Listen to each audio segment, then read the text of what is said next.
लेकिन अख्तर ईमान ने आके कहा कि नहीं, तुम एक वोटर हो, तुम्हारी ताकत है। तो कांग्रेस से खफा है, कांग्रेस के एमपी से खफा है। लेकिन जब से ओवैसी साहब की पार्टी आई, अख्तर ईमान साहब एमएलए बने, तो अल्हम्दुलिल्लाह ये कह सकता हूँ कि गोंगों की ज़ुबान में उन्होंने ज़ुबान दी। दिल्ली के अंदर वो मामला हुआ, नमाजियों को मारा गया, कोई सेकुलर पार्टी ने आवाज़ नहीं उठाया। मिला टाइम्स में खुश आमदीद। मैं हूं शम्स तबरेज़ कासमी और इस वक्त मौजूद हूं अमौर में।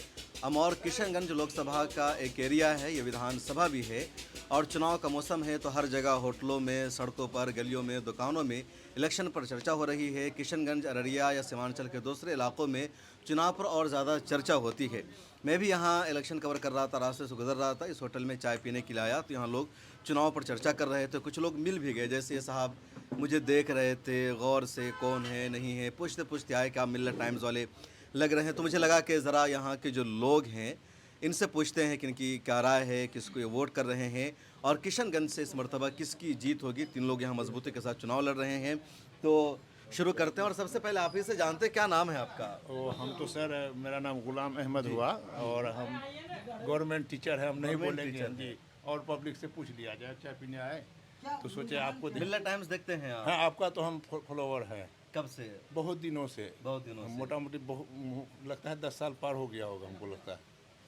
कोई प्रोग्राम आपका हम नहीं छोड़ते हैं। जैसे इधर हाल में दे रहे थे मौलाना सलमान सज्जाद नुमानी साहब, तो बजाज नुमानी साहब, उसके बाद वो अजहरी साहब के बारे में, सलमान अजहरी साहब के बारे में, और बहुत तरह का प्रोग्राम आपका आते रहता है और हम करते हैं। बाकी और लोग हैं, और लोग से पूछते हैं क्या है इधर किशनगंज का, क्या चल रहा है बताइए। जी यहाँ क्या पर नाम है आपका? जी मेरा नाम मोहिब आलम है। क्या करते हैं आप? मैं एक दुकानदार हूँ जी, सीएसपी का भी काम है और मैं भी फिल्म में आजकल थोड़ा बहुत जी जी जी जी यूट्यूब चैनल है बताइए, तो क्या तज्जिया है जी आपका? आप M24 फिल्म में जाते हैं, यहाँ के लोकल रिपोर्टर हैं आप। जी। देखिए यहाँ कांग्रेस, एआईएम और जेडीयू यानी एनडीए की तीनों की टक्कर है और इन तीनों में बढ़त में अगर देखा जाए तो एमआईएम ज़्यादा है। वजह कि कांग्रेस के जो सांसद 5 साल यहाँ पर रहे, उनका लोगों के साथ मिलना जुलना कम रहा। विकास के नाम पर बहुत ही कम उन्होंने जो है इलाके का ध्यान दिया है, या मुसलमानों के जो ख़ास मुद्दे हैं वो भी उन्होंने नहीं उठाया। और इन चीज़ों को देख कर के लोग कांग्रेस से खफा है, कांग्रेस के एमपी से खफा है। कांग्रेस से भले ही वो खफा ना हो, कांग्रेस के एमपी से खफा है। और इसी बुनियाद पर लोग जो है बीजेपी के साथ नहीं जाएंगे यहाँ के मुसलमान, और यहाँ के मुसलमान जो है एमआईएम की तरफ। को वोट देने की क्या वजह है यहाँ से? एमआईएम को वोट देने की वजह यह है कि उनका जो लीडर है यहाँ पर, कैंडिडेट जो अख्तर ईमान साहब बेबाक है। चाहे यहाँ के विकास के मुद्दे हो, एजुकेशन के मुद्दे हो, या हॉस्पिटल और दिगर ज़रूरियात चीज़ों की बात हो, वो सारे तर्क के साथ जो है रखते हैं। बिल्कुल। क्या नाम है आपका? मेरा नाम जानिसार अहमद है। क्या करते हैं आप? मैं ज़ेर तालीम जामिया अक्कलकोट। ओके, तो क्या लगता है आपको, जो अमौर है या यहाँ के जो लोग हैं, वो क्यों अख्तर ईमान को, जबकि कांग्रेस का गढ़ है या मास्टर मुजाहिद भी उम्मीदवार हैं और नीतीश कुमार की पार्टी से उम्मीदवार है और नीतीश कुमार एक अच्छे वज़ीर आला माने जाते हैं? दरअसल इससे पहले हमारे पास कोई ऑप्शन नहीं था। हमने कांग्रेस को भी देखा, यहाँ से बीजेपी की भी यहाँ सांसद रह चुका है, लेकिन इन लोगों ने कुछ काम नहीं किया। यहाँ तक के लोग पुलिस वालों से इतना डरते थे कि पुलिस आई चलो छुप जाते हैं। लेकिन जब से ओवैसी साहब की पार्टी आई, अख्तर ईमान साहब एमएलए बने, तो अल्हम्दुलिल्लाह ये कह सकता हूँ कि गोंगों की ज़ुबान में उन्होंने ज़ुबान दी। हम लोगों को बोलने का उन्होंने हौसला दिया। अगर आज कोई एमपी आ जाता है तो हम लोग खड़े होकर सामने कह सकते हैं कि भैया आपने काम क्या किया है। ये कौन दिया? अख्तर ईमान आने का बाद दिया। लेकिन इससे पहले अब्दुल जलील जो मस्तान साहब विधायक थे, कभी हम लोगों ने उनसे सवाल करने की हिम्मत जुरत नहीं हुई कि भाई एक एमएलए से हम लोग कैसे सवाल कर सकते हैं। लेकिन अख्तर ईमान ने आके कहा कि नहीं, तुम एक वोटर हो, तुम्हारी ताकत है, तुम चाहो तो किसी भी सांसद या किसी भी एमएलए का तुम कॉलर पकड़ कह सकते हो भाई हमने आपको एमएलए बनाया था, लेकिन आप काम क्यों नहीं किए। ये हिम्मत, ये हौसला, ये जज्बा एमआईएम पार्टी ओवैसी साहब और अख्तर ईमान ने दिया है। दूसरी बड़ी ये बात कि आज मुसलमानों पे हर जगह मोब लिंचिंग हो रहा है। सारी चीज़ें आज सोशल मीडिया के अंदर मौजूद है। दिल्ली के अंदर वो मामला हुआ, नमाजियों को मारा गया, कोई सेकुलर पार्टी ने आवाज़ नहीं उठाया। मदरसा अजीज़िया को जला दिया गया, कोई नहीं पहुँचे। आज जितनी भी यहाँ तक बाबरी मस्जिद का मामला हो, 3 तलाक का मामला हो, कोई कुछ नहीं बोल रहा है। ओवैसी साहब बोल रहे हैं, अख्तर ईमान साहब बात कर रहे हैं। तो हम चाहते हैं कि इस बार किशनगंज लोकसभा से अख्तरुल ईमान सांसद में पहुँचे। और मैं सभी लोगों से कहना चाहता हूँ, मिलेट टाइम से देखने वालों को ये कहना चाहता हूँ कि आप स्क्रीनशॉट रख लीजिए, इस बार किशनगंज लोकसभा से अख्तरुल ईमान भारी मतों से जीतने वाले हैं। ये मोहम्मद रिजवान है, इनका यूट्यूब चैनल भी है और लगातार ये ग्राउंड रिपोर्ट कर रहे हैं। मोहम्मद रिजवान, आपको लग रहा है कि अख्तरुल ईमान इस बार जीत पाएंगे? क्योंकि पिछले चुनाव में वो तकरीबन 60-70 हज़ार वोटों से हार गए थे, तीसरे नंबर पर रह गए थे और इस मरतबा वो विधायक भी रहे, उनके कई लोग साथ छोड़कर चले गए। तो एंटी इनकम्बेंसी है, उनके खिलाफ भी मुखालफत की लहर होगी, उनसे भी सवाल पूछा जा रहा होगा कि आपने काम नहीं किया है। तो क्या इस मरतबा उनकी जीत का है चांस है, इस मरतबा और बुरी हार उनकी हो सकती है?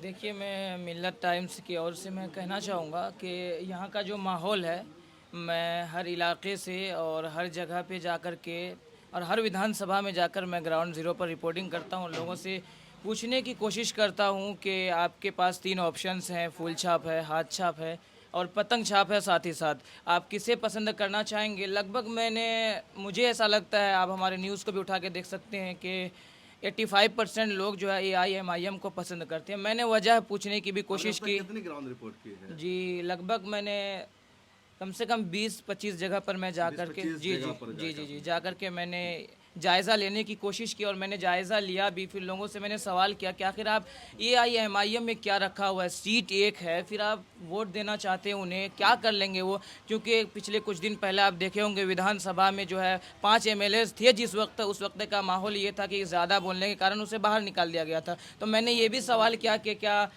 अगर ये कुछ पार्लियामेंट जाते हैं, ये चंद AIMIM के जो सिपाही हैं, जाने के बाद उसे फिर बाहर निकाल दिया जाएगा। लेकिन उन्होंने कहा कि नहीं, मैंने खुद देखा और लोग अब सोशल मीडिया पर एक्टिव हो चुके हैं और लोग जो है अख्तरुल ईमान हो या फिर असदुद्दीन ओवैसी हो जो पार्लियामेंट में गरजते हैं, इधर विधानसभा में MIM के जो बिहार सदर अख्तरुल ईमान जो बोलते हैं उनकी बेबाकी को देखी जाती है और जनता जो है देखकर ये समझ चुके हैं कि अब यहाँ पे एक तस्लीमुद्दीन खान को, ये जो तस्लीमुद्दीन है सीमांचल के, अगर उनको उनकी अगर ख्वाहिशात और उन्होंने जो सोच रखी है अगर उनको कोई पूरा कर सकता है तो वो अख्तरुल ईमान है।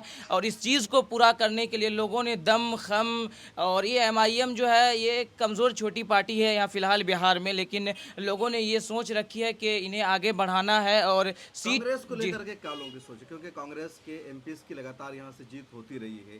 पहले मौसलार साहब थे, उससे पहले भी कुछ लोग रहे, इधर डॉक्टर जावेद को भी जीत मिली थी। तो क्या आपको लगता है कि अचानक लोग कांग्रेस से हट जाएंगे और MIM को वोट करेंगे? जी देखिए, ऑप्शन से जो यहाँ के लोग खफा इस बात से भी हैं, मैंने सवाल भी की कई लोगों से, खफा इस बात से हैं कि इलाके में जो मुद्दे पड़े हुए हैं, जो काम थे वो हो नहीं पाया है और जिसकी वजह से सड़कें जो है, एजुकेशन है, हर चीज़ में मतलब गिरावट है।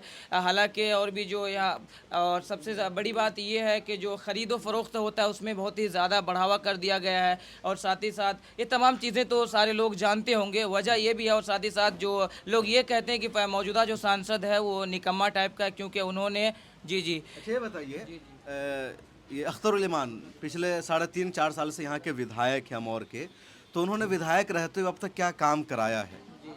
कुछ काम बता सकते हो उनका? देखिए, यहाँ पे मतलब कि मेरे पास फ़ोन में कुछ रिकॉर्ड्स हैं जो मैं बता सकता हूँ। उन्होंने काम किया है, वो काम में देखिए चन्नी धार में पुल पंचायत रोटा प्रखंड वैसा कुल लागत 103.20 लाख का पुल बनवाए हैं। उसके साथ आगे मैं और भी दिखाना चाहता हूँ आपके कि हनुमानी धार पुल पंचायत धुसमाल प्रखंड वैसा कुल लागत 359.48 लाख का काम हुआ है, वो भी पुल का काम। यानी कि मैं आपको देखिए काम को गिनाना क्या है, एक अच्छा इंसान अगर ये सोच रखे, मैं ये नहीं कहता हूँ कि कोई भी जीते अगर डॉक्टर जावेद ही जीते, लेकिन जो मुस्तकबिल आने वाले जो बच्चे की ज़िंदगी है उनके लिए सोचे कि मतलब कि यहाँ के लोग जो है जी महंगा काम अगर किया है पुल का तो 207.67 लाख करोड़। जी जी जी अच्छा, मास्टर मुजाहिद के बारे में क्या है? मास्टर मुजाहिद भी दावा कर रहे हैं कि हम नीतीश कुमार की तरफ से उम्मीदवार है, नीतीश कुमार ने अच्छा काम किया है, तो इधर मास्टर मुजाहिद का कितना वोट है इस एरिया में? जी देखिए, मास्टर मुजाहिद साहब की जहाँ तक बात है तो मास्टर मुजाहिद साहब अगरचे JDU जो है, नीतीश कुमार अगर BJP से गठबंधन ना करता तो ऑप्शन था मास्टर मुजाहिद साहब, लेकिन उन्होंने जब BJP से गठबंधन किया तो फूल को यहाँ के लोग पसंद नहीं करते हैं, इस वजह से उन्हें वोट जी तीर छाप और फूल छाप जो दोनों मिल गए हैं ना, तो इसलिए उसको पसंद नहीं करते हैं और वोट नहीं देना चाहते, वजह यही है। बिल्कुल। आप बताइए, जानिसार के अख्तरुल ईमान को यहाँ लोग सपोर्ट कर रहे हैं, पिछली बार 5 उनके विधायक को भी लोगों ने जिताया, तो क्या यहाँ के लोगों की जो सोच है उसमें तब बदलाव आया है, और क्यों आया है बदलाव? यहाँ जो हमारे 5 विधायक जीते थे, उसके बाद शहनवाज आलम जो अररिया के हैं, इन तीनों को ले जाने में उनका बड़ा योगदान है, ये बिल्कुल साफ़ है। जाके वो मंत्री बने और बेगैरत एक मुसलमान होने के नाते लालू यादव का जाकर पैर छुए, तो उन्होंने 2-3 मैसेज बहुत ख़राब दिया है। एक तो ये है कि भाई बिहार के लोग कैसे बेज़मीर लोग हैं कि भाई मंत्री पद के लिए एक गैर के पैर के जाकर चूम रहे। दूसरी बात ये है कि भाई बिहारी लोग ऐसे ही होते हैं। हाँ, तो हमने उनके इतनी मेहनत से जिद्दत से जिताया, लेकिन वो 4 भाग गए। कोई बात नहीं, भागे, लेकिन लोगों के अंदर गुस्सा है कि भागे। और मैं ये लिख के दे रहा हूँ कि 4 लोग अपनी ज़िंदगी में कभी भी एमएलए और एमपी नहीं बन सकते, ये बिल्कुल साफ़ है। इन लोगों ने भागे तो हमारे अंदर एक अजीब तरह का गुस्सा है कि भाई तुमने हमारे साथ दगा क्यों किया। अगर तुम असल सियासत यहाँ के लोगों में है गुस्सा, बहुत गुस्सा, आवाम में जनता बहुत ज़्यादा गुस्सा है। अगर तुम क्या चचा है क्या? बिल्कुल पूछिए, चचा जो बताएंगे वो ओरिजिनल होगा। इमामों को हम लोग भी देंगे, इमामों का एमआईएम को वोट देंगे। जो 3-4 लोग छोड़ के भाग गए आरजेडी में, पता है आपको? कोई भी भाग जाए उसके लिए कोई फर्क नहीं हम लोग को। कोई फर्क नहीं। पड़ता। तो हम लोगों ने सोच लिया है कि इस बार एमआईएम को जिताना है। अगर वो असल मर्द थे, अगर चाहते थे कि अगर एमआईएम बीजेपी की बी टीम है, तो तुमने इस्तीफा क्यों नहीं दिया? इस्तीफा देना था, तब जाकर बोलते कि भाई एमआईएम गलत पार्टी है, लो हमने इस्तीफा दे दिया है, अब जाके हम आरजेडी में शामिल हुए। लेकिन इन लोगों ने हमारा वोट लेके दूसरे पार्टी में चले गए। लेकिन मैं ये कहना चाहता हूँ, तुम बहैसियत फ़र्द गए हो, लोगों के लेके नहीं गए हो। इसलिए लोग चुनाव आ रहा है, तुम रिजल्ट देख लेना। रुकनुद्दीन और दीगर जो लोग भागे हैं, शहनवाज हो गया, अंजार नईमी और जो इजहार असफी, जो हाजी भी अपने आप को कहलाते हैं, अस्तगफिरुल्लाह, ये लोग कभी जीत नहीं पाएंगे। ये लोग ये 4 नहीं, एक हाजी होने के बाद क्या मैसेज जाता कि हाजी लोग भी ऐसे होते हैं? आपने 1 लाख 1.5 लाख बजुबानी असद ओवैसी साहब बिक गए हैं। आप क्या मैसेज दिया बिहार के लोगों ने? बिहार के लोगों ने तेलंगाना के बाद एक्सेप्ट किया कि भाई नहीं, ओवैसी साहब की पार्टी सीमांचल में उभर रही है, लेकिन इन लोगों ने पार्टी को ख़त्म करने का काम किया है। लिहाजा अब ऐसा कुछ नहीं होने वाला है। किन मुद्दों पर आप लोग इस बार वोट डालेंगे?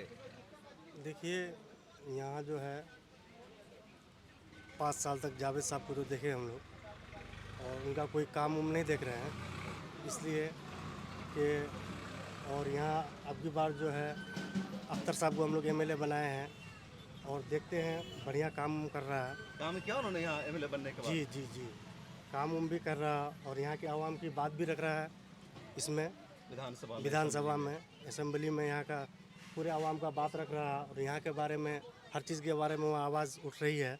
इसी मुद्दे पर हम लोग इंशाअल्लाह वोट करेंगे उसको इस बार, और आम आवाम भी बोल रहा है कि इस बार उसी को वोट जाएगा। आम लोग में भी, गांव में भी है जी, चर्चा। हम दुकानदार आदमी आता है, आदमी तो पूछते हैं, बोलता है हम बिल्कुल गाँव में हर जगह चर्चा उर्चा है, बोलता है कि नहीं इस बार पतंग को ही वोट करेंगे। तो ये किशनगंज के कुछ युवा हैं, पढ़े लिखे लोग हैं, जिनकी सोच है कि इस मरतबा एमआईएम के उम्मीदवार अख्तरुल ईमान को जीतना चाहिए, जो यहाँ के लोगों की, मुसलमानों की, कमज़ोरों की, गरीबों की आवाज़ बनेंगे, और ऐसे लोगों का जीतना ज़रूरी है।